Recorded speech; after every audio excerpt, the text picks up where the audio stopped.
এখানে ভগৎ সিং এর প্রতিকৃতিকে মালা দিয়ে এই সম্মেলনের কাজ শুরু হয়েছে। আমরা শহীদদের কথা মনে করি,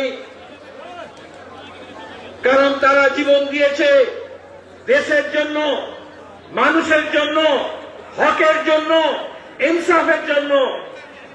সম্মেলনে আমাদের শপথ নিতে হয়, ওই লড়াইটা আমাদের এগিয়ে নিয়ে যেতে হবে।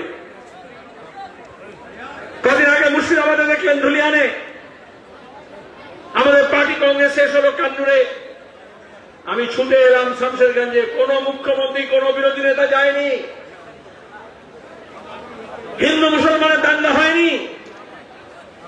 বিজেপি আর তৃণমূল 26-এর নির্বাচনের আগে গোটা রাজ্যে আবার হিন্দু মুসলমানের ভাব জাগাতে,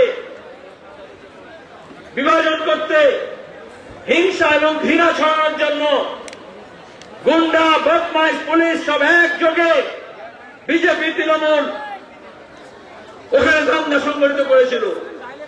হিন্দু মুসলমানের বিরুদ্ধে না, মুসলমান হিন্দুর বিরুদ্ধে না। তা যদি হতো তাহলে শামশেরগঞ্জ, সুতি, ধুলিয়ানের সঙ্গে সঙ্গে গোটা রাজ্যে আগুন ছড়াতো। আগুন তো ছড়ায়নি। তৃণমূল, বিজেপি, পুলিশ, কাগজ, পত্রিকা সব বলছে কি ওই ওয়াকফ বিরোধী, ওয়াকফ আইন বিরোধী মিছিল হয়েছে, আন্দোলন হয়েছে, এই জন্য দাঙ্গা ছড়িয়েছে। তাহলে গোটা দেশে বিজেপির এই যে ওয়াকফ সম্পত্তি নষ্ট করার জন্য যে আইন নিয়ে এলো, তার বিরুদ্ধে তো সব জায়গায় প্রতিবাদ হচ্ছিল, গোটা দেশে প্রতিবাদ হচ্ছে। তাহলে গোটা দেশের কোথাও দাঙ্গা হলো না, দিল্লিতে, হায়দ্রাবাদে, কলকাতায় হলো না, তাহলে শামশেরগঞ্জে কেন হলো, মুর্শিদাবাদে কেন হলো প্রশ্ন করব না। আমরা বললাম তদন্ত করো, বিচার বিভাগীয় তদন্ত করো, জুডিশিয়াল এনকোয়ারি। বিজেপি তৃণমূল কেউ বলছে না, এনকোয়ারি দরকার নেই। বলুক সাহস থাকলে, বুকের পাটা থাকলে, দুধ কা দুধ, পানি কা পানি হয়ে যাবে। কে করলো, কারা করলো? বিজেপি তৃণমূল দুজনে মিলেই বলল বহিরাগত করেছে। আর এক ধাপ এগিয়ে বলল বাংলাদেশ থেকে এসে করেছে। বলেনি, বিজেপি বলেছে। তার মানে এখানে সব ঠিকঠাক আছে। এই যে গুন্ডারাজ ফুন্ডারাজ কিচ্ছু নেই।